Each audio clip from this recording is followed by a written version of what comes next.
большинство приглашенных прибыли. Места, конечно, мало, но ничего. Я думаю, что наоборот уютно. Как говорят, камерно.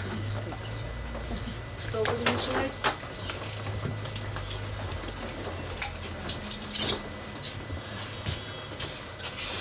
Так полагается. Вроде репетировала я, как лучше сказать. Ну, наверное, я вот здесь вот так вот встану. Изенер, здравствуйте. Мы приветствуем участников нашей встречи, посвященной 80-летию со дня рождения Моисея Романовича Боинова, нашего земляка, поэта, переводчика, журналиста, как я уже сегодня говорила, патриота своей земли, певца своей земли Хакасии. Итак, перед тем, как представить всех участников, я бы хотела слово предоставить Марине Кентьевне и ее ученице Вее Шигай. Марину Кентьевну все знают, заслуженный работник культуры Республики Хакасия. Она занимается с детьми, они у нее поют. Сейчас это будет песня Михаила Чунчичакова, музыка Чилбаракова. И хочу сказать, что она поет песню «Подарок о любви». Пожалуйста, Верочка.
Потому что идет на уроки.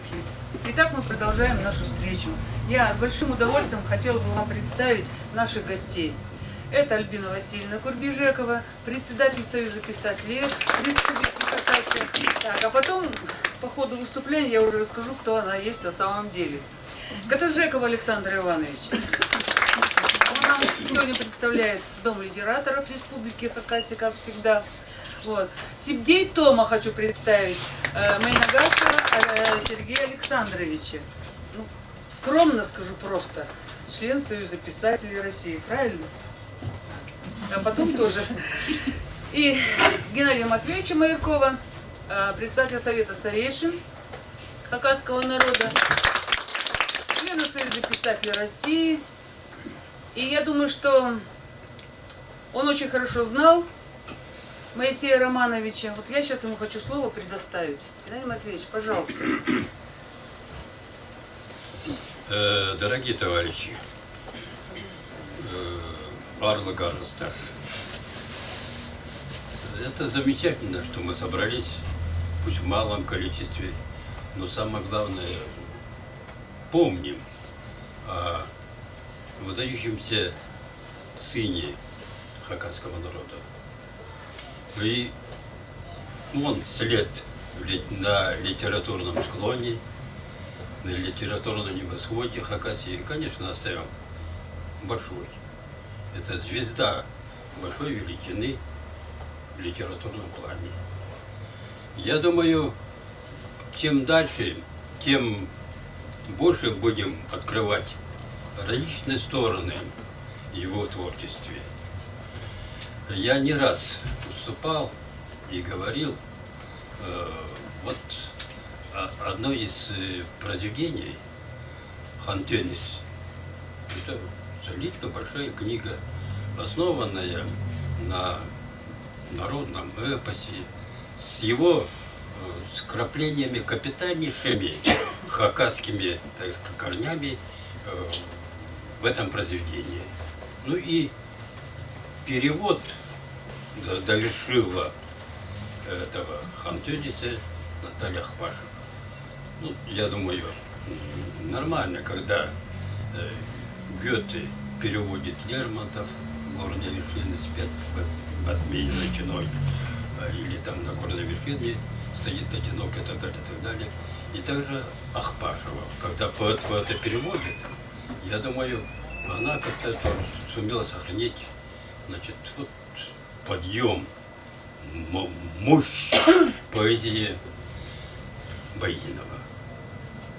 Ну, а в житейском плане, надо сказать, мы с ней поступили в 1955 году в Хакасский пединститут, и он на факультет хакасского языка и литературы, но у нас типа громко звучало историко-филологический факультет, уже на русском направлении.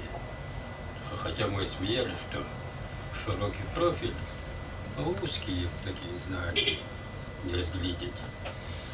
Но институт кое-что, видимо, нам дал, но у него запросы полет Орлинды, поэтому, видимо, насколько помню, именно наш родоначальник прозы Доможаков Николай смотрел за его творчеством, следил, он уже лентил, печатался, некоторые произведения были уже у него. Поэтому именно по рекомендации патриарха хакасской литературы он со второго курса в начале ушел в литературный институт имени Горького. Я что имею в виду?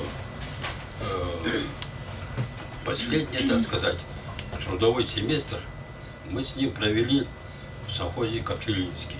Он по тому времени уже считался почти что целинным, потому что большое количество земель было распахано. И на станции Копчелын мы с ним героически совками загружали подходящие машины. Зерно подъедет, очищенное зерно, ну, значит, мы стоим около борта, и 7 потов льется. Ну, как-то работали. Поэтому трудовой семестр, так сказать, мы с ним тоже вместе отметили. Потом встречались, естественно, я помню, он еще с первой женой, с Варей, жил там в центре, около дома Политпроса, по тому времени он назывался театр «Сказка». Вот. Поэтому дружба, так сказать, продолжалась. Приезжал он, я жил в Тарсыпе, он в Тарсып приезжал, встречались. И потому в Абакане, когда он уже жил, уже другая семья,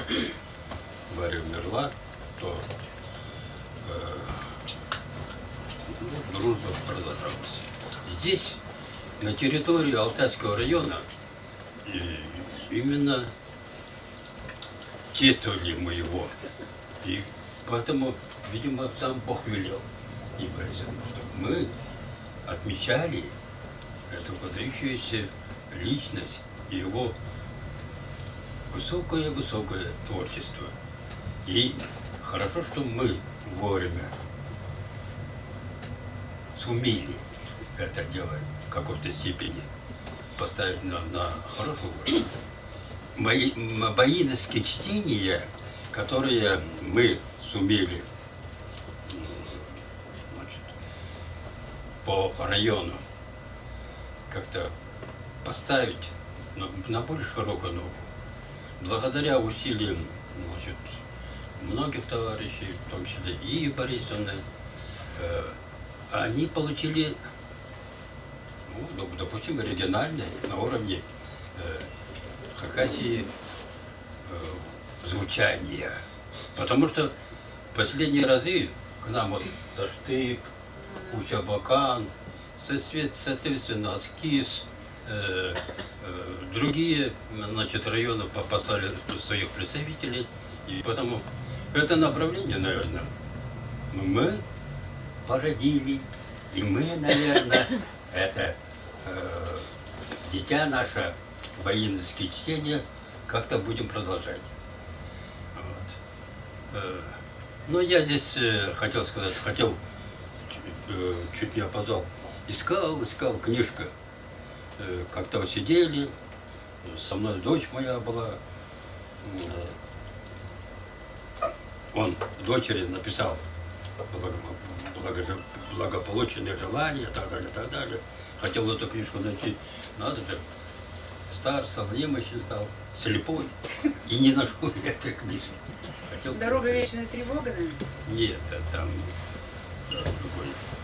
И самое главное то, что так поискали, не нашел, говорит, у меня в библиотеке есть этот корочку оттуда, раз вырвал, а здесь вот папа написал Марине Майерковой и так далее, так далее. Поэтому будем считать, что правильно, верно мы собрались, пусть мало нас, но я думаю, постепенно, потихоньку обороты его будут более высокими, и вот этот оборот будут затягиваться истинные поклонники его творчества. Вот на этом позвольте мне закончить. Спасибо, Геннадий Матвеевич. Ну, гостям представить участников нашей встречи. Это практически со всех библиотек, сельских библиотек нашего района приехали сегодня. Вот, представители учреждений образования здесь тоже присутствуют, но в частности, будем говорить, методист управления образования, человек очень заинтересован, Такулумаева Татьяна Николаевна. Ну и, конечно же, я хочу представить наших больших гостей. Они пришли не потому, что, вроде так надо, а потому что, наверное, тоже чувствуют и ценят все же. Сегодня я, кстати, на районной планерке тоже об этом объявила, чтобы народ наш знал. Вот. А сегодня здесь присутствует председатель Совета депутатов Алтайского района Капустина Раиса Сергеевна, руководитель управления культуры Аршанова Людмила Ивановна. А так вот друг друга вы все знаете, да? И я вот хочу сказать, вот среди гостей сегодня даже прозвучал, надо же, даже внучка едет. Не получилось, она приболела, к сожалению. Вот. Ребенок заболел, вот. Лидия Сергеевна. Вот. Я думаю, что она могла бы про своего деда рассказать. Но я вот в начале своего выступления говорила о том, что наш земляк, действительно, он родился в Кызыл-Салде, на территории Аршановского сельского совета. Представители здесь есть. Вот. То, что вот он поэт, это не зря же поступил в литературный институт и уже, будем говорить, заканчивая, он уже имел 2 сборника. Я не мешаю, так говорю, 2 сборника, да? То есть вот уже пришло признание. Работал журналистом, то есть на творческой работе. Я сказала, что он переводчик, он переводил Пушкина, Есенина, Расула Гамзатова, то есть писателей, вот, других, представителей других народов. Я думаю, что это тоже о многом говорит. То, что вот он поэт земли нашей, ну, я думаю, что одним, наверное, словом скажу, что вот он сумел передать и шепот вот реки, шепот вот ночи, вот дыхание степи вот через свое творчество сумел передать. И мы сегодня это слышим. Вот. И сейчас бы с большим удовольствием я хотела слово предоставить Арбастаеву Алексею, учителю Белоярской школы-интерната 8 типа. Вот пока он готовится мысленно, я вам просто хочу сказать, мало что он земляк, я просто, ну как сказать, очень удивилась, но и было приятно это услышать. Он своего старшего сына назвал в честь Моисея Романовича Моисеем. Говорит, может, говорит, из него кто-то получится. Правильно, Алексей? Пожалуйста, тебе слово. Прощание, как грустное ржание отставших табунных коней. При лунном пустынном сиянии безбрежных холодных полей. Пускай завывают бураны, пусть будет нелегким мой путь, но нежное пение Чадхана мой друг никогда не забудь. Хочу я душою поэта, чтоб людям светилась она, та первая наша планета, где нежно звенела струна. Пройдя через боли и беды, к тем соснам я снова вернусь, к зелеными ветками вербы в руке роднику поклонюсь. Из красного моря заката опять напою я коня, и снова, как было когда-то, на тропке ты встретишь меня. Хочу сказать, что вот мне нравится, что вот у молодежи какая-то черта. Ну, по крайней мере, вот с Алексеем я вот, ну, мало еще, так сказать, общаюсь вот в этом плане творческом, если сказать. Ну, вот я ему предложила одно стихотворение, ну, там оно такое, будем говорить, патриотическое. Ну, дала сборник, и он мне звонит и говорит, можно я то, что я сам выбрал, я все прочитал. Поэтому меня вот это очень радует. Ты с нами посидишь или на уроке побежал? На урок надо бежать. Ну, беги, книжку принес? Ну что ж, теперь слово, наверное, гостям, а вы готовьте вопросы, если возможны. Альбина Васильевна, ну вы как самый главный начальник у всех писателей. Здравствуйте, уважаемые товарищи, еще раз, соратники наши, друзья. Ну вот Геннадий Матвеевич, это вообще счастье такое, учился с ним, знает его очень хорошо. А я появилась среди писательской среды, справляли Петру Васильевичу Курбишекову 85-летие. Неожиданно так было, как-то он был задвинут историей туда куда-то вглубь. А потом Тутачкова Антонина Семеновна объявляет, значит, 80-летие хайджи и поэта, так тоже, скажем, Курбишекова Петра Васильевича. Тахтакчи был он и сказитель.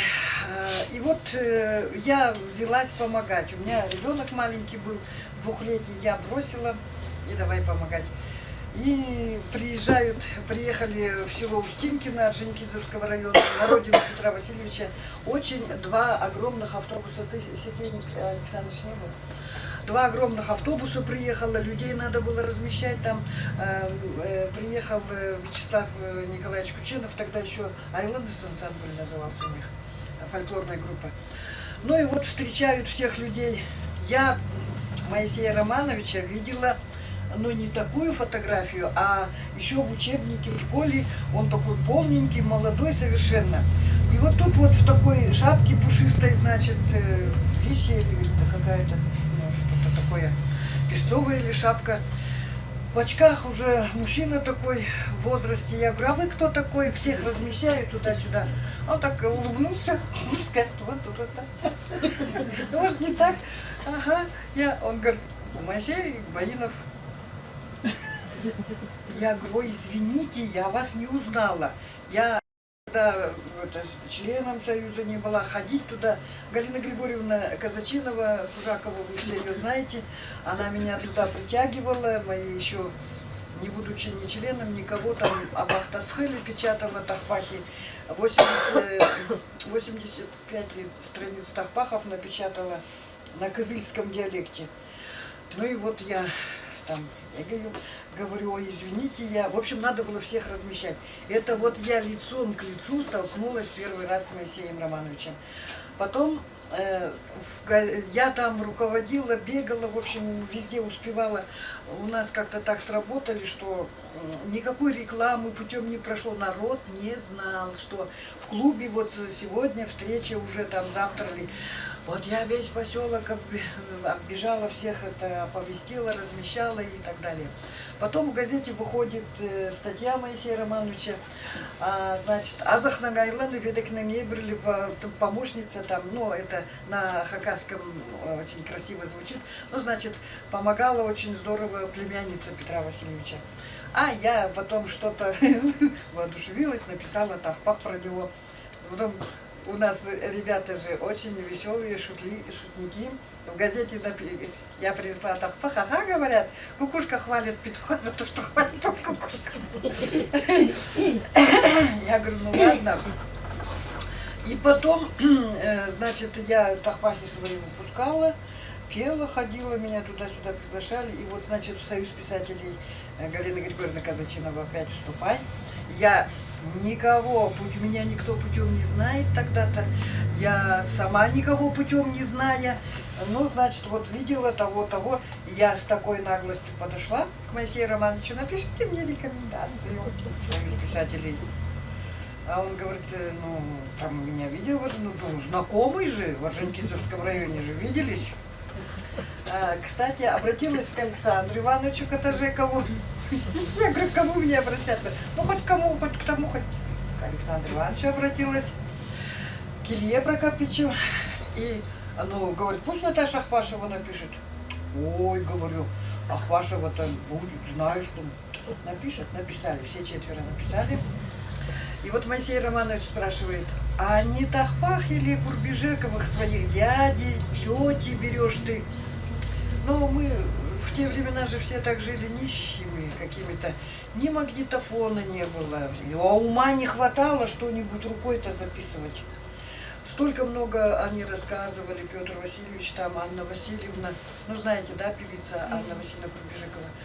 Антонида Васильевна очень много знала сказок, ну, мама ничего не записывал. И Моисей Романович говорит, может, ты берешь своих этих, что-то мне так обидно стало.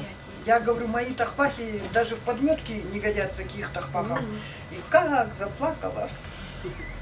Заплакала не от того, что мне Моисей Романович сказал, что я беру. Тогда только до меня дошло от того, что ничего нет, ничего не записано. Ой, балда, думаю. И что-то меня так прорвало. Но он, видимо, посмотрел и начал, ладно, говорит, неси свои тетрадки, я посмотрю. Ну, потом не отказал, все написал, говорит, ну, вижу, что это... А для него-то это что, он меня просканировал насквозь, и все мои эти тетрадочки, он сказал, что это твое, это не их. Ну, вот так вот я с ним познакомилась, а потом, что он гигант-то такой наш, вот, и я не постесняюсь сказать, что великий наш хакасский поэт.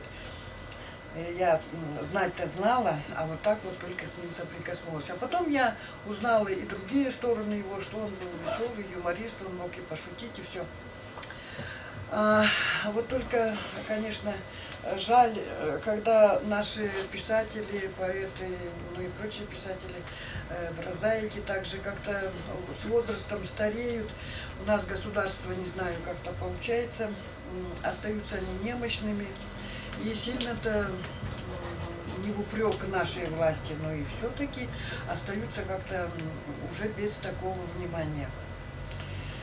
Ой, хотелось бы, чтобы вот, больше внимания уделялось властями для писателей, потому что мы сочиняем, поэты сочиняют стихи свои, их изучают в школе, учителя работают, получают зарплату.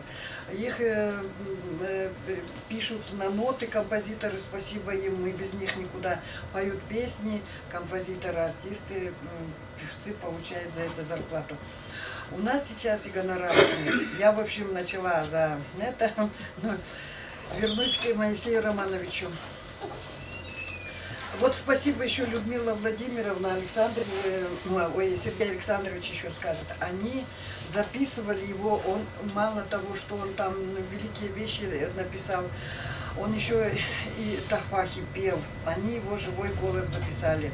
Это вот просто вот, я не знаю, низкий поклон за то, что вот так сумели оставить. И Людмила Владимировна собрала вот этот вот сборник Костякова. Вот этот вот сборник издали Союз писателей, что вот Хумартха Коглярым, это грант, по-моему, выиграли, да, не Александр Иванович, я работала директором музея по гранту. Выиграли грант, и денег в Союзе нет. Мы эти книги все пишем гранты, выигрываем, а потом издаем. Ну, здесь, конечно, его... То, что от Людмилы Владимировны записано, там где-то она еще накопала его стихи. И вот спасибо, вот это вот еще последняя от нас, от Союза писателей книга. Ну, Александр Иванович скажет, что они еще будут выпускать же. И вот эту вот книгу, вот на мой взгляд, я привезла много книг. Мы поняли. Ну как их кому раздаривать? Мне даже сказали, у нас в Союзе нет денег, может быть, купили бы, но не знаю, Нет, у кого подарите. есть деньги. Денег нет. Да, да. Хорошо, Альбина Васильевна. 6, по-моему, Это что-то решим. еще. Ой, прямо от сердца отрываю. 6. Ой, и 5. 11 книг. Несколько раз Мы их представители. просто вот хочется, чтобы вы это читали и видели, а с другой стороны сердце кровью обливается. Спасибо, Альбина Васильевна. Вот столько. Слава тоже. Нет. Любовь Александровна, ну Вот пройдите. там уж по разделе. Любовь кому Александровна. как это в фильме, как могу, или там что. Все, что могу, все, что могу. Альбина Васильевна, ну честно скажите, какой так пахнет сочинение? Про Моисея Ивановича? Да. Ой, а я его с собой не взяла, и вспомню или нет ли. Там, короче, было, что поэты и тахпахчи вот подразумевались как... Ой, я, наверное, плохо подготовилась. Нет, все хорошо. Это тахпах, короче, что-то я его вспомнить не могу, но он, конечно, на хакасском языке был. Сейчас... Ну ладно, что-нибудь сейчас вспомним и споем. Он без перевода у вас, только на хакасском.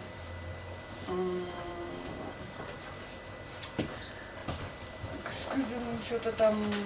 Альбина Васильевна, я так думаю, что можно чуть попозже посидите, подумайте, может и уже в наш адрес сочинить тахпахи. Ну ладно, Это я сейчас- женщина, которая поет, которая сочиняет. Я все-таки спою сейчас. Ну, что-то быстренько сейчас это. Импровизируй, Ну, добавляй. другой, ну давайте. Хорошо. Агарып туранах тасхыл, агарып шадар хаганда, аттыг пэттың пөзі гады, алыбыста болзын хажанда, көгәріп тұрған көк тасқыл, күміс бұлытнан ойназын, көкжел байынап майысей.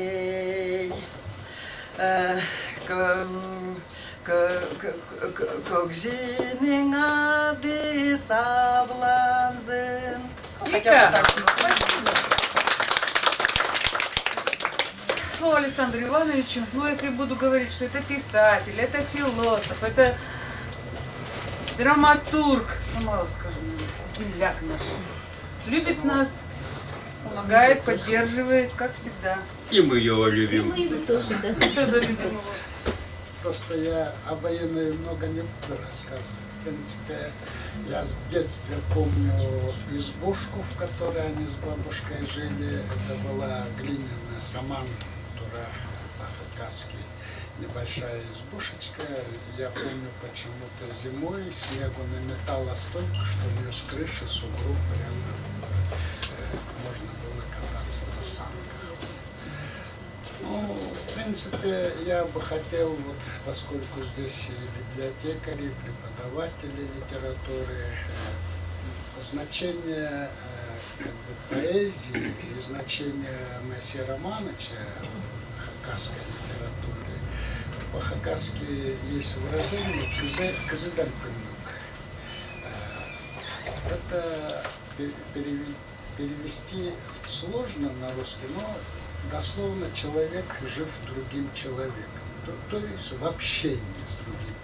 И вот общаясь, оказывается, человеку мало просто знать слова, прозой, как мы говорим, да? Оказывается, надо еще, чтобы слова с какой-то выбранной стилистики шли. Вот, поэтический стиль, либо эпический стиль. Но вот в связи с этим музыка. Вот. А что музыка выражает? Это же просто отдельные звуки. Да? И зачем человечество придумало музыку? Почти у всех народов, во всех культурах есть музыка. Зачем она? Что она несет-то, кроме вот этих звуков, струнами, бубном выдавая? Оказывается, мало, то есть слово никогда не выражает мысль, оно только дает намек на то, что у нас есть в мыслях. А чтобы расширить этот намек, необходимо, оказывается, еще и та ритмика, та мелодия, в которой то эмоциональное чувство. И вот музыка как раз несет вот культуру чувствования. И оно потребно людям именно как культура чувствования.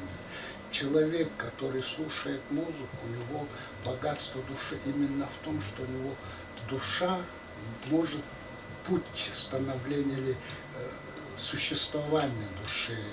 Это культура существования. Как реагировать на то, на другое, нюансы этих переживаний и так далее, музыка. И поэзия есть вот как раз потребность людей не только вот пора, пойдем, да, слово передать, это желание какое-то, но еще и можно паран, да, это повеселее, а можно медленно паран, то есть вот эти, это ритмика поэзии и прочее, то есть поэзия расширяет возможность раскрыть душу. И вот Моисей Романович как раз, сегодня мы ехали, шел Альбина Васильевна с Сиддейтумом, все разговаривали о том, зачем поэзия, то есть почему Моисей Романович перешел, хотя он мог и на русском языке писать, все же заострился на хакасском. Кстати, Моисей Романович, он вошел в энциклопедию российской поэзии, он тоже внес туда некий вклад в российской поэзии. Но дело в том, что вот, скажем так, хакасская культура, имея глубокие корни, и поэзия ее прослеживается с 6-7 века нашей эры в эпитафиях, прочее, оно до сих пор остается как бы не раскрытой не только для русскоязычных, но и для подрастающего поколения. Вот предъявить эту культуру не только как словесные записи этнографов и прочее, но еще и систему переживаний, вот, настроений душевных, вот эту вот сторону. И саму мелодику языка, богатство языка. Вот, мне кажется, его волновало вот это, и в этом плане он действительно сделал очень большую. Вот Дом литераторов к юбилею, но в связи с тем финансовым положением, которое у нас в республике, вы все это на себе чувствуете, у нас нет то есть не было средств вот именно к сегодняшнему дню, ко дню рождения, ко дню 80-летия издать эту книгу. Ну, мы надеемся, что во второй квартал или во второй половине этого года все же финансирование будет, и мы сумеем переиздать его роман в стихах «Встречи», ну, переводят «Встречи на Луне», но это «Встречи на рассвете при утренней звезде Солбанна». Вот этот роман, он интересен не только поэтическим, я не поэт, и я не могу оценивать, но как культуролог могу сказать, что вот это слияние, то есть встреча хакасской и русской культуры, он вводит такие понятия, для меня это было откровение депольте, оказывается, это декольте по-хакасски, хакасы произносили, вот эти блузки с юбками, у него звучит там уластарган коганек, потому что для хакаса вот, иметь платье, это платье коганек, а то, что вот принесли синеблузники, вот их заставляли участников одевать кофточки и юбки, это уластарган, то есть соединенное платье. Вот, и прочее. Вот в этом плане очень как такой, для меня было некое откровение. Читал.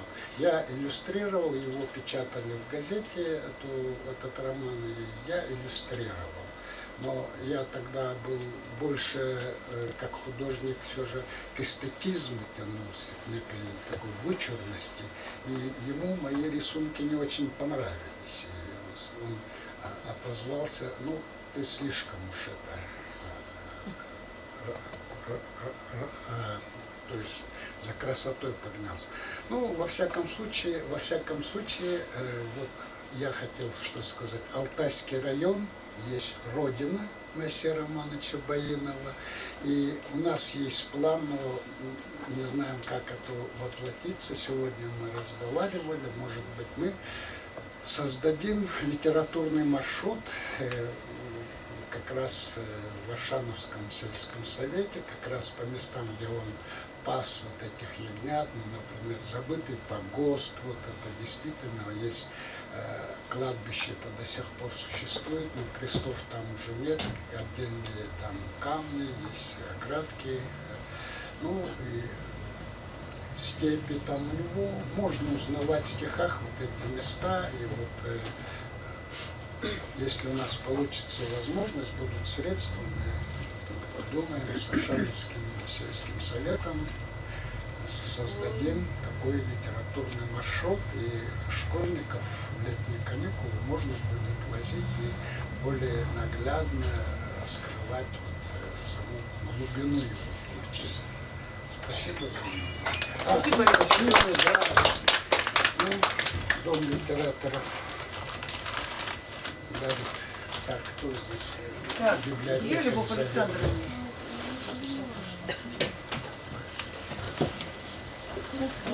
Виктория Алексеевна Карамашева, она написала вот историю становления хакасской литературы. Это ваш земляк написал историю Белого Яра, о жизни довоенной. И Ивана Костюкова, сейчас год экологии, как раз по зверей. Спасибо. Ну, в продолжение разговора, прежде чем дать слово Сергею Александровичу, я хочу сказать, что вот это вот всего несколько человек, но их больше намного. Вот если у вас будет желание кого-то пригласить к себе, там, литературную гостиную провести, или, предположим, вот с той же рядом выставкой, предположим, встречу организовать. Вот так вот обговаривали, вот даже для нас будет, как вы сказали, для вас удобно будет даже пятница, во второй половине дня, да? Телефоны, пожалуйста, Дома литераторов Союза писателей есть, если есть желание. Ну, раз можно в течение года организовать. А так планируется. Вот сегодня 17 января, мы как бы стартуем, что ли. Вот. И в течение года, так как юбилейный год, в течение года, пусть республика не объявляет там, вот, допустим, в прошлом году Доможакова и так далее.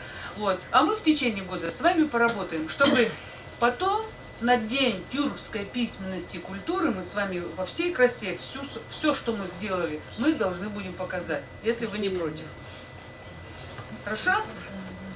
А теперь я хочу слово предоставить Сергею Тому, Сергею Александровичу.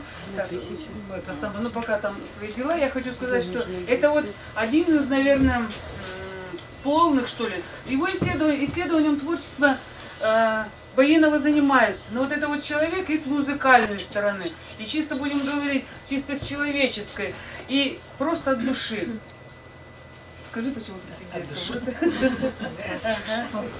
Спасибо, что пригласили на встречу о Баинове. Мне всегда интересно рассказывать о нем по одной такой простой причине, что я сам интересуюсь стихами, интересуюсь, пишу понемногу, сколько могу.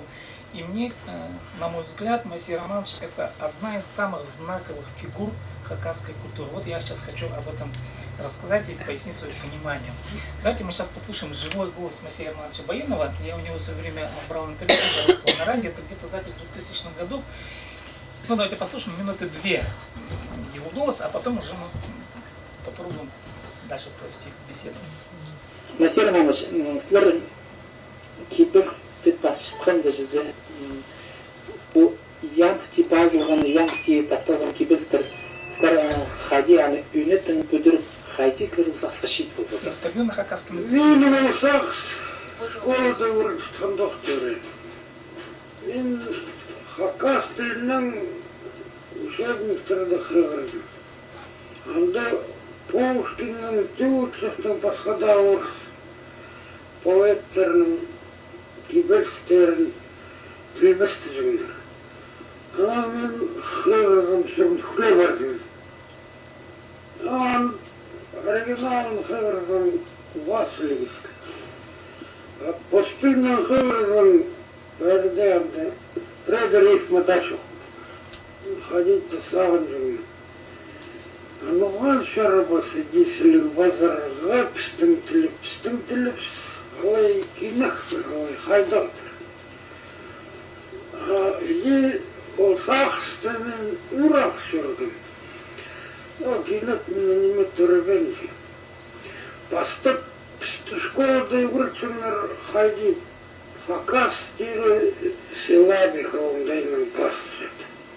Корожы слог щитынших. Он бір пастам, анау сыйладықының. Ауылда ар білдірген. Тақпақ кейбірінің пазарға. Ол тұсты қадеті пістің поэттер, көмежілер кейбірінің. Иди, паспалянлар олар. Ну вот, это голос самого Моисея Романовича Баинова. Я там ему задал вопрос. Как вы пришли к идее написания ямбическими стихами? Вот такой вот, казалось бы, технический вопрос, да, касается, он узко такой специализированный, но тем не менее. Теперь я хочу вам задать вопрос для слушателей. Он немножко другого такого ряда. Назовите одного представителя русской культуры, символически, может быть, за последние 500 лет, допустим, да, который бы выражал бы всю идею всей русской культуры. Нужно назвать только одного человека. Кого вы бы назвали из русской культуры? Кого? Конечно, Пушкин. Да. Почему Пушкин, а не кто-либо другой? Не Николай II, который спонсировал под конец жизни, Николай I, извиняюсь, который помог потом долги даже выплатил Пушкину, да. Не Александр Невский, допустим, да, и так далее. Почему именно Пушкин? Я все время задался этим вопросом для себя, и как-то мне, знаете, было обидно за многих сенокосцев. Почему я говорю сенокосцев? Дело в том, что я косил сено. Это же физический труд, это тяжелая работа. И думаю, вот зачем я кошу сено? А Пушкин-то сено-то не косил. Он не косил. Он всего лишь стихи писал. Рифмовал, он просто рифмоплет. А почему-то русская культура помнит Пушкина, а всех великих вот этих трудоголиков никого не помнит, почему-то их не запоминает. Ни великих бизнесменов, ни губернаторов того периода, даже не царей, а почему-то Пушкина все говорят. Почему? Мне казалось это несправедливо, потому что человек работает всю жизнь, он совершает великие дела, он империи строит, остается. Конечно, мне тоже остается история, да, великие полководцы. Почему-то в русской культуре остается тоже. С чем это связано? Я нашел для себя ответ таким образом. Конечно, ответ на этот вопрос лежит за пределами литературного творчества, естественно. Он стоит, этот вопрос касается самого человека. Что такое человек вообще? Если мы начнем говорить о человеке, ну, действительно, кто мы такие, да? Мы себя можем только сравнить с животными. Больше не с чем нам сравнивать. Я для себя говорю, мы кто такие? Мы двуногие приматы на самом деле. То есть многие млекопитающие, которые озабочены, как и все животные, согласитесь, мы озабочены чем? Мы озабочены прайдом, да, все, собственно, ну, естественно, надо потомство дать, да, все животные это делают, и люди тоже самое. Мы ничем в этом смысле не отличаемся ни от прайда львов, ни от прайда волков и так далее. Ну, в данном случае, я условно говорю, прайд русских, прайд хакасов, да, биологически ничем не отличается. В этом смысле у нас нет преимущества. Но у человека есть маленькая, большая привилегия, как человека, единственная привилегия – это слово. Все. Больше другой привилегии у человека нету перед животным миром, перед тем, что мы можем сравниться. А что такое слово? Что это за явление? Я начал искать ответ на этот вопрос и наткнулся на работу Алексея Федоровича Лосева. Интересный такой философ, и он дал мне пояснение, и я понял смысл человека в этом. Слово – это единственное явление, которое дает все для человека. С помощью слова человек строит технологии, с помощью слова и так далее, и так далее. Это явление всего-всего. Но даже в Библии есть, в начале было слово. Умные люди это поняли, и они эти знания зафиксировали. Важность, значимость этого явления. Некоторые говорят, что слово это всего лишь некий технология, ну, то есть это всего лишь мы передаем какую-то информацию. На самом деле слово не только информацию передает, оно является смыслом сознания и знаний всего понимания. Ну, например, проводились такие просто в истории человечества опыты. Человек вырастал в стае волков или обезьян, да? Из него человек не могли сделать. После того, как 7-летнего ребенка или 3-летнего изымали из стада волков или из стада обезьян, все, он человеком не становился, хотя, да. Почему? Дело в том, что развитие мозга, оно шло вне социальное, то есть вне человека. И только со словом человек становится тем, что мы называем человеком. Да. И теперь возьмем людей. Кто же владеет наилучшим образом этим явлением? Кто мастер слова? Кто это понимает до глубины души? Конечно же, поэты.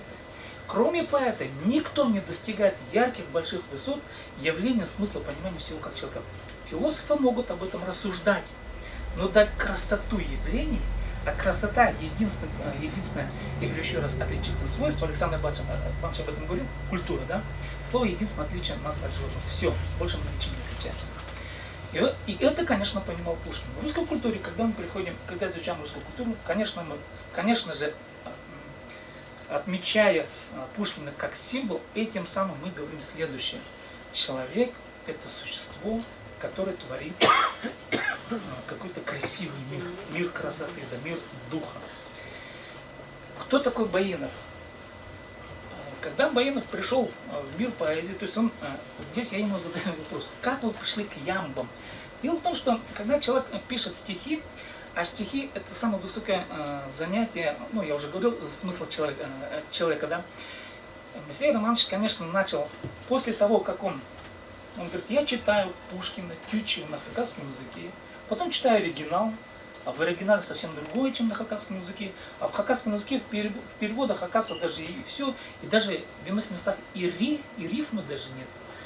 И он задал себе следующий вопрос. Неужели хакасский язык, то есть на хакасском языке то есть нельзя писать так же, как и по-русски? Неужели нельзя это сделать по-хакасски? У него вот эта вот мотивация, внутреннее потребление, то есть внутренняя ассоциация или желание, вот это осознание вещей, оно появилось в школьные годы. Он уже в школьные годы начал об этом думать. Неужели нельзя? Конечно, он тогда, видимо, уже писал стихи. Конечно, уже да, это ему было интересно. И когда он закончил уже литературный институт, у него только в 5-м сборнике появляется ямбический стих. Ну давайте опять технический момент. Что такое ямбический стих? Ну вроде бы казалось, да, это дело техники. А возьмем опять-таки русскую культуру. Когда русские начали писать ямбу, кто знает, кто первый ямбу писал? Это, конечно, Ломоносов. Он пришел и утвердил правила. До Ломоносова поэзия существовала примерно 150 лет, начиная от Семена Полоцкого. Да? Ломоносов пришел и сказал, так, там Сумароков, Тредяковский, в общем, вся вот эта литературная школа, и он говорит им, вы пишете силлабикой, надо писать силлаботоникой, то есть ямбом и хореми, и он правила утвердил. И эти правила работают до сих пор. Это сделал Ломоносов. Ну, от Ломоносова до Пушкина там недалеко, там полсотни лет, да? Но за эти полсотни лет русская литература в себе вобрала все, что лучше было в Европе. Потому что русская культура всегда смотрит в Европу, она всегда хочет быть лучше Европы. Конечно, они смотрели, читали Шекспира, конечно, они Байрона читали, они всех читали, Данте всех читали, то есть они изучали. И вот смысл-то Пушкина в чем? Он, конечно, хотел сказать, да, русский язык, на русском языке писать можно всякие великие вещи. И вот смотрите, Жуковский переводит две великие поэмы с античности, с древней греческой. То есть этим самым, тогда еще это первый университет только что вот появился, да, вот, надо было показать миру, что мы тоже крутые, но я имею в виду по русской культуре. И, конечно, все время вот, оппонировали западной культуре. И, конечно, когда Пушкин пришел, он сказал следующее примерно. На русском языке можно делать все. Хотите роман в стихах? Да, сейчас роман в стихах. Хотите мелкие жанры, мелкие эпиграммы, сказки. Все можно делать русским языком. Не проблемы. Ямбические стихи, да не проблема. Моисей приходит, то же самое. Один в один. Хакасским языком можно все делать. И он, вот этот вот, ну, эпатажное явление, не знаю, как это можно назвать, поэтому Моисей Романович, он по значимости, конечно же, по смыслу явления, по тому, как он пришел в мир человека и понимание человеком, что есть суть человека, а это суть слова, конечно же, он равнозначен, он не тень Пушкина, а именно равнозначен по явлению. И когда он пришел в литературный институт и выбирал язык, а проблема выбора языка для Хакаса это проблема эстетическая. То есть Хакас знает два языка. На русском языке он может писать и писать на хакасском. Для Моисея Романовича это был выбор, причем серьезный, я думаю. Я, к сожалению, не спросил, не задал этого вопроса, но этот вопрос, я думаю, для него стал. Почему? Дело в том, что он-то читал Пушкина в оригинале, и он мог писать дальше. И если бы хотел бы сделать поэтическую карьеру, он бы дальше писал бы на русском языке и был бы довольно-таки неплохим поэтом. Но он понял одну следующую вещь. В русском языке после Пушкина, грубо говоря, делать нечего. Ну, я грубо говорю. Дело в том, что Великий Серебряный век, вы представляете, да, это золотая эпоха, потом Великая, потом еще шестидесятники. А он же варился же в этом соку. А в хакасской культуре, а что такое хакасская культура? Она вообще не была непрезентабельна, она никакая была. То есть в этом смысле, ну кто будет читать на хакасском языке какого-то Боинова? Она не интересна никому. Еще никто не знает, кто такие хакасы вообще знает ли, всегда путаются Абхазии и так далее. Моисей Романович понял одну такую гениальную вещь. Он понял, что творить с точки зрения высоты разума, высоты понимания человека слова в хакасском языке намного интереснее, потому что в русском языке все сделано Пушкиным. После Пушкина быть вторым Пушкиным просто невозможно. В хакасском языке можно быть Боиновым. Он это четко понял. Поэтому он пришел в хакасский язык, да, вообще никого там практически не было. До него, ну кто были? Топанов писал, немножко писали Костюков, ну небольшие совершенно. У Топанова была небольшая поэма. Несколько стихов, крупных жанров вообще не было. Он пришел такой, знаете, как прайд приходит, как лев приходит в прайд и говорит, все, я тут буду всем править. Он то же самое сделал и начал просто туда, ну, я не скажу балдеть, может быть, да. То есть он понимал, он осознавал свое величие.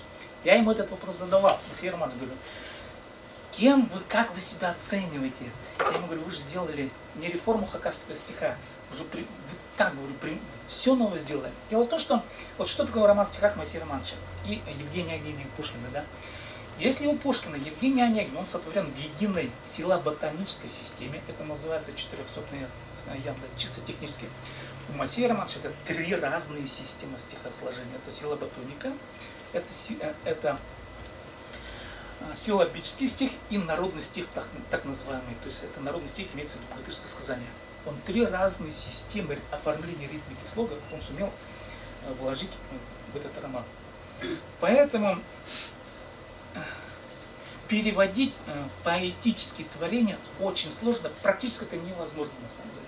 Вот мы очень много, я сейчас отвлекусь по переводам чуть-чуть. Дело в том, что когда Масей Романович начинает читать по-русски, надо читать его русскоязычные тексты, именно им написано. Если вы будете читать переводы, сразу вам скажу, переводы никогда не отражают реальную поэтическую ценность. Никогда. Величайшие переводы этого никогда не делают. Почему? Сейчас один хороший пример. Как вы думаете, почему Пастернак переводил Шекспира на русский язык? Мы же знаем Шекспира через переводы Пастернака или через кого-то. Можно ли по переводам судить ценность Шекспира? Ни в коем случае. Почему? Потому что Шекспир творил английским языком средних веков. Да? Понять ценность Шекспира можно понять только изучив английский язык того века, не современный, а именно того. Вот тогда человек поймет или близко как-то будет ассоциировать понятие. А, вон почему, оказывается, Шекспира это ценили. А почему? Так он, оказывается, в английский язык привнес того нового, много чего, чего не было до Шекспира. Это надо понимать историю вот этого языка. То же самое Пушкина. Нельзя Пушкина оценить по переводам. Просто невозможно. Почему? До Пушкина писали многие. Это и Барков, андеграунд поэт, да. Ну, грубо говоря, это матершинные стихи. Это и Ломоносов, официальная поэзия. Это Тредьяковский, это многие, это Карамзин, это... А это же за каждым поэтом стоят много тех, которые наработали. И это нельзя перевести на любой. Невозможно. Поэтому, если вы хотите или ученикам говорить, или где-то, допустим, транслировать идею понимания поэзии, всегда нужно отсылать к оригинальному тексту. Байнова всегда нужно читать только на хакасском языке, если хотите по-настоящему понять Байнова. Если вы не хотите получить второсортный сырой материал, допустим, да. Переводы — это первые такие попытки, это даже не попытки, это просто явление такое, что да, есть такой Байнов, знаете, вот Хан Тонис, он на русском языке переведен, да. Вот, да. Но это на самом деле работа Натальи Марковны. Это русский язык таким образом реагирует на оригинальный текст. Но это реакция русского языка. Это прежде всего ценности русского языка. Именно русский язык переведен, кстати, с силоботаническими стихами, а в оригинальных стихах народный стих. Это разные две системы вообще.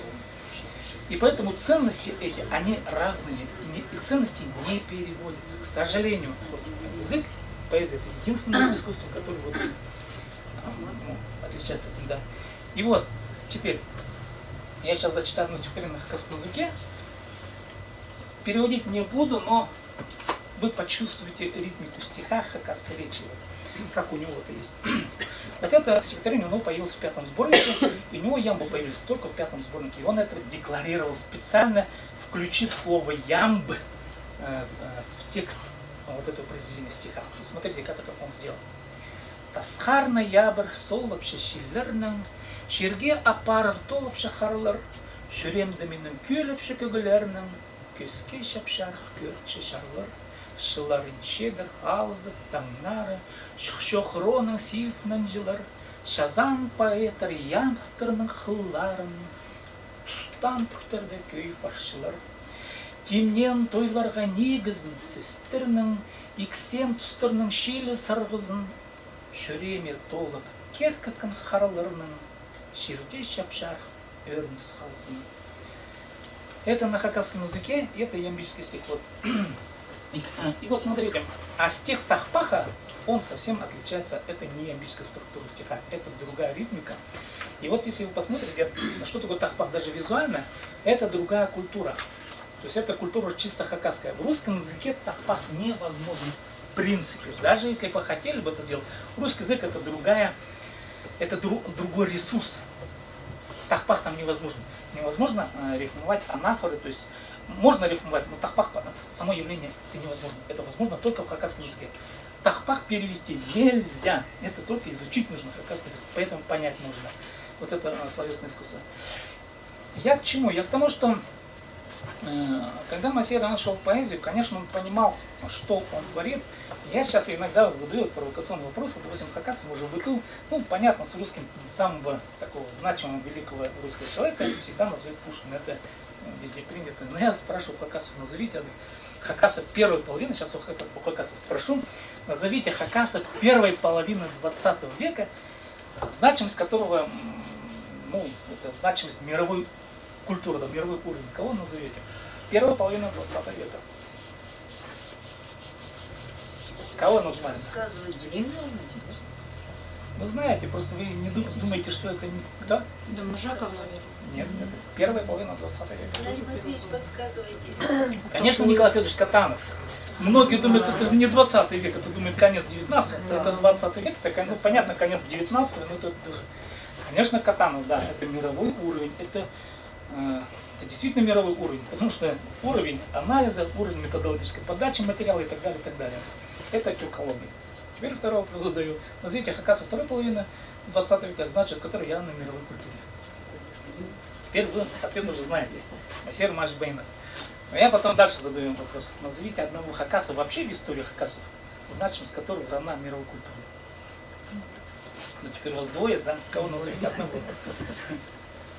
Я говорю, конечно, Масер Машбейнов.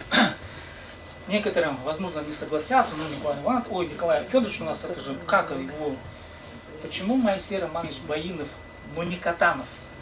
Катанов за Баином стоит. Почему для меня? Дело в том, что Катанов это шикарный ученый. Я сам читал его работу, опыт исследования уренхайского языка, изданная в царской полицейской России. 1000 с лишним страниц, объемная работа. Смысл этого работы в том, чтобы показать на материалах тувинского языка, что тувинский язык принадлежит к тюркской группе языков, а не к монгольской, как было, как многие сомневались, допустим. И он четко показал, тувинский язык это тюркский язык. И материал собрал 1000 с лишним. Попутно он собирал по хакасскому языку материалы. К сожалению, на хакасском языке он такой работы не написал. Если бы на хакасском языке такой написал бы, ну, все равно ценность от того, что по тувинскому языку делал, все равно ценность от этого не умаляется. Потом он перешел по изучению татарской культуры. Там вообще другие ценности. А что такое Баинов? Баинов пришел в пуст... Вот, Катанов, да, он исследовал то, что есть. То, что было создано народом, да. Баинов пришел, что он сделал? Он создал то, чего не было у хакасов. Что по смыслу важнее? Для меня то, когда чего нет, человек приходит, это создает. Вот это для меня, это творческий посыл. Конечно, чтобы исследовать, там тоже нужны дар, нужен талант, нужна гениальность, тоже да. Но когда человек создает что-то новое, это принципиально другая позиция. Человек создает миры на самом деле. Вот поэт, он по сути создает мир. Почему мир? Он создает цивилизацию на самом деле. Дело в том, что Пушкин создал, условно, русскую цивилизацию. Почему? Мы знаем, что человек это суть слова, а суть это мышление, а мышление дается красота всегда через поэзию. Она реализуется самым наилучшим образом, в таком высоком смысле. У хакасов это наилучшим образом сделал, конечно же, Баинов. Ну, Сергей Александрович до специалистов дорвался. Да, вот я теперь заканчиваю. Да, заканчиваю. Это не застыли.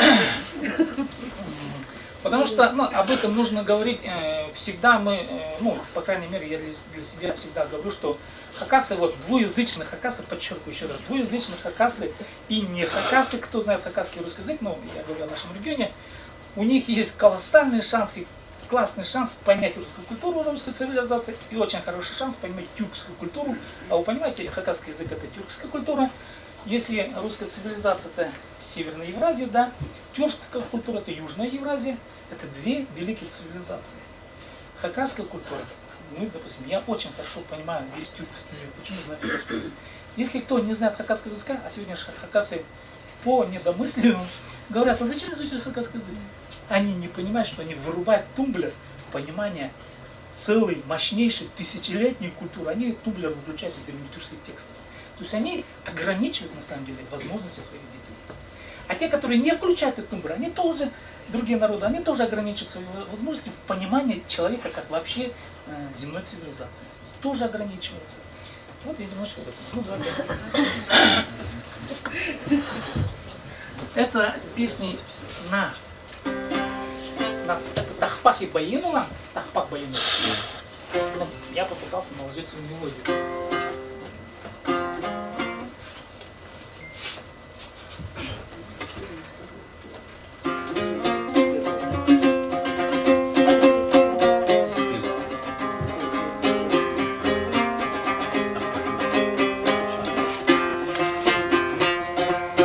Алтын қайықты аузын салғылдыр миымда алғызым жазықтық жерге түсіп барсам шаяным болсын сықайзым жазықтық жерге түсіп барсам шаяным болсын сықайзым күміс айықты қазымның күлгімін әткенде іскайзым көрінмес жерге кір барсам құдайың болса сықайзым көрінмес жерге кір барсам құдайың болса сықайзым.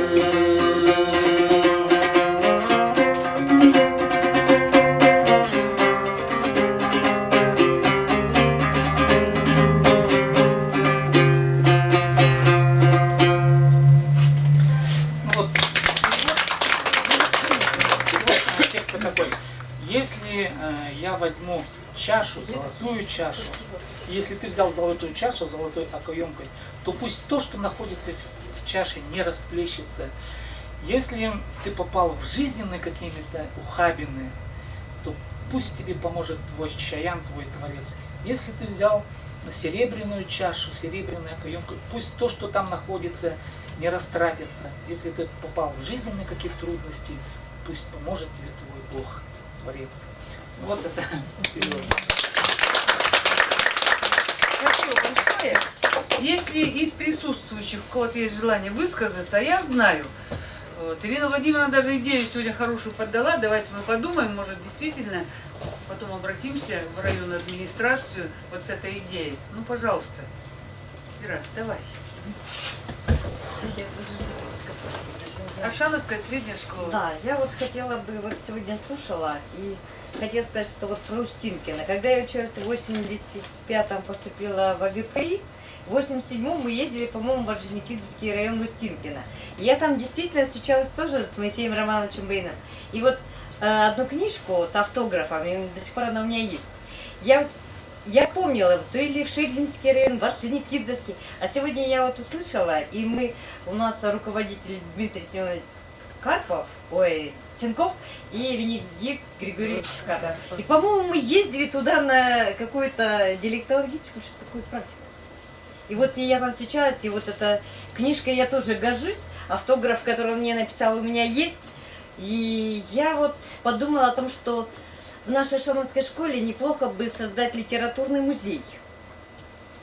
Ну, совместно, наверное, с Домом литераторов там и так далее. Мы подумаем, и вот этот литературный маршрут по стихам Баинова создать. То есть я вот как бы на это упираю, и создать литературный музей. То есть собрать все материалы, потому что наша школа уже много лет проводит баиновские чтения. Вначале мы проводили для взрослых учителей, если кто-то был у нас. И уважаемые гости у нас в качестве жюри тоже присутствовали на конференциях научно-практических баиновские чтения. И собран богатый материал, рефераты, исследовательские работы по творчеству Баинова. И поэтому вот я вот с такой идеей как бы приехала сюда. Тайне, чтобы кто-то поддержит нашу вот этот проект. Конечно, да. я думаю, так. Литературный музей. И просьба вот в нашем районе, может быть, совместно это как-то вот сбор материала по Баинову вот в одно место, вот именно в Аршаново хотя бы нам, чтобы этот музей собрать все литературные источники или что-то сведения или какие-то, ну пусть даже какие-то, ну даже вот в Баскийском районе есть литературный музей Кельтичакова.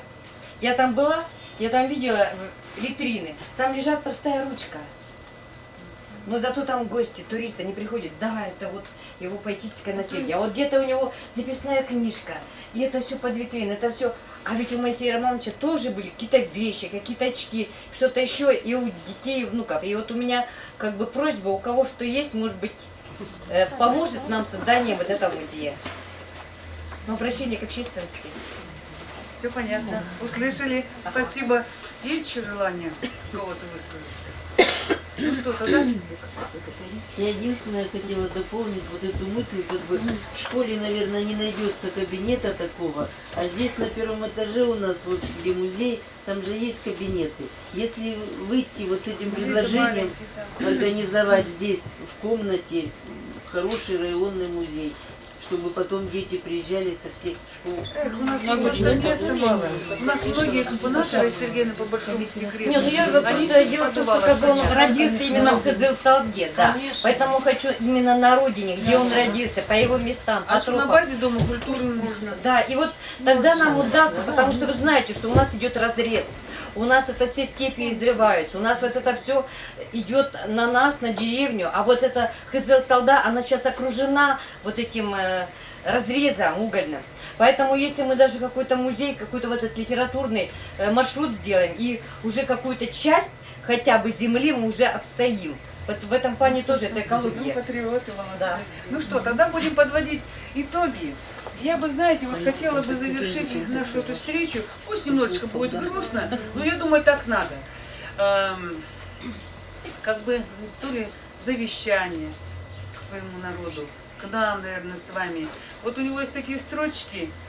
А настанет минута прощания с делами земными. Я шепну моим песням печально: оставайтесь живыми. И я думаю, что мы просто это дело продолжим. Вот. Идея очень хорошая, пусть это не сегодня получится, не завтра, но это будет обязательно. И этот год давайте мы в районе объявим годом Баинова. Вы не против?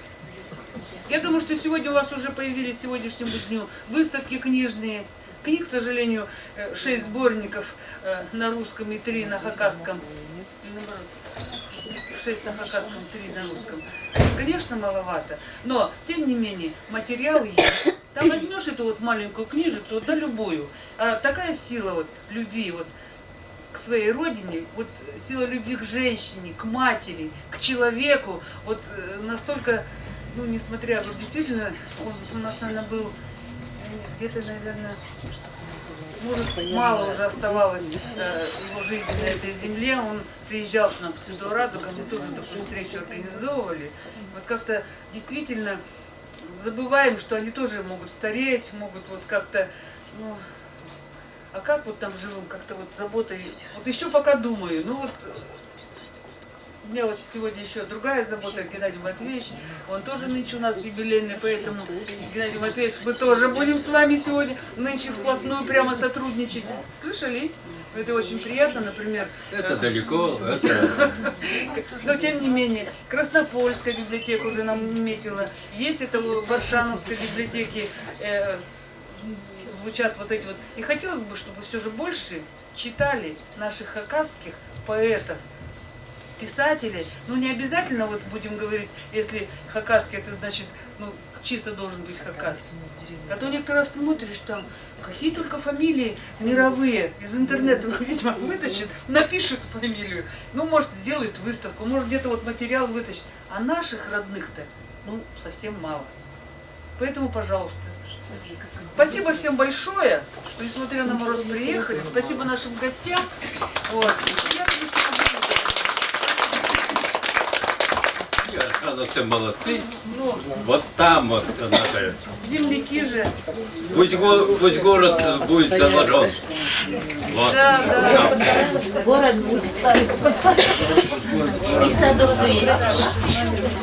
Надежда Николаевна. На зло бедному соседу. Уважаемые, не знаю, как коллеги, что ли, давайте еще попросим спеть. Гости наши, давайте посидим, пожалуйста, спойте нам еще раз. Давайте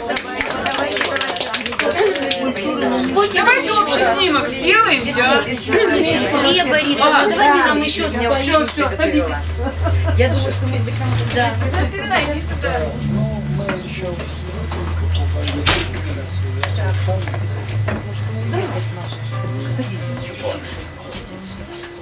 по А так вот. Все по-разному. Здравствуйте. А можно попросить царь тут моей мамы? В конце. Так что, девчонки, Я не зовите. слышала. На стол зовите Варшанова его. Он к нам постоянно Сара, приезжает. тут моя мама, да, если кто знает, может, кто поет, это хакасская известная песня. Эту песню теперь везде поет, Руслан Ивакин уже поет везде. Уже на конкурсе Она, ездит. по-моему, испохабленная. Не знаю насчет этого, ну, Испохабленная. я эту песню... Давай-ка оценку У давай. него хорошо получается. Да, вот все хорошо. Все песни поем. Нет, мы про Сергея Андреевича говорим. Ну, а тут-то... Ну, кто знает, можете подпеть. Так, что такое?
Давайте я еще один тахпах спою на слова Масера Чабаинова.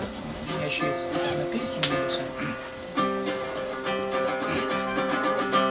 Жаным шалбыран хыс керзем,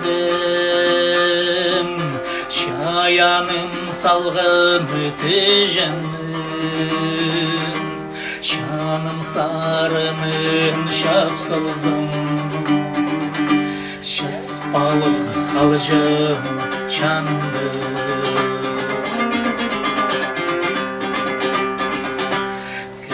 Көксімнеркен қыз көрзім, Құдай салғаным төженмін. Көксім сарының көм салзым,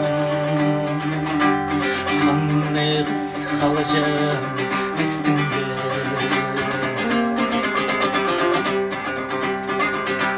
Шабыры басшын одымны, Шаржықтан салсаң тамылбыз,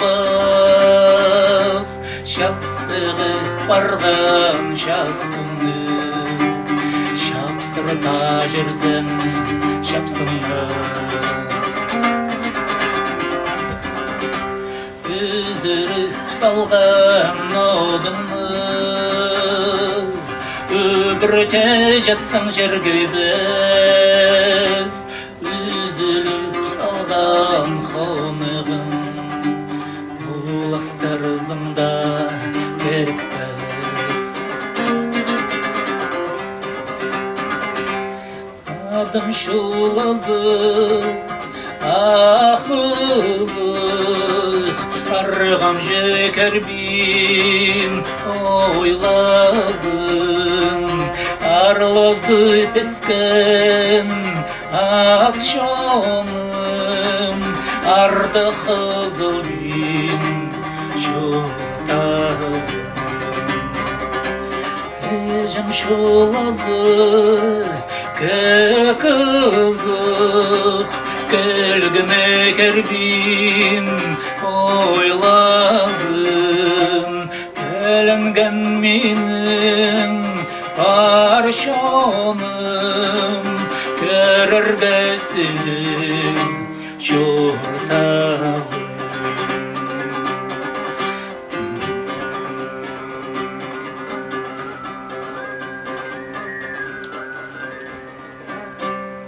Ка. Вот это голос сегодня пропал. Давайте общий снимок сделаем, а? Юль, поможешь? Ну, давайте, вставайчик. Куда удобнее встать? Да?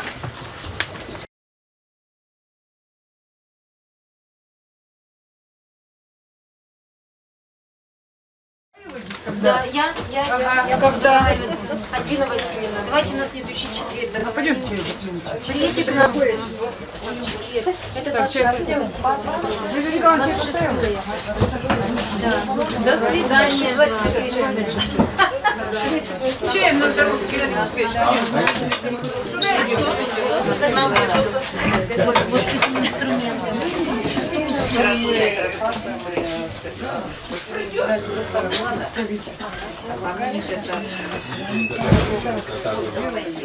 думаю, что